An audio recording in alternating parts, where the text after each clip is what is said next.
Welcome.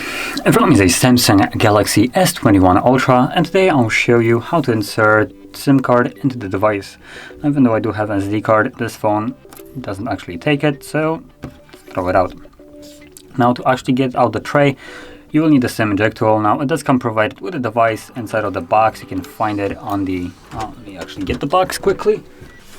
There we go. So once you pop it open quickly, there we go, and you flip out the top cover, you have this paper right here, and there's the SIM eject tool underneath it, so you can get it from here. But also one of the paper clips, when you straighten out one of the ends, it should also work just as well. So let's pop out the tray, which is located on the bottom side of the device right here. You can see where it came out, and when you take it out, you have space for two different SIM cards on here.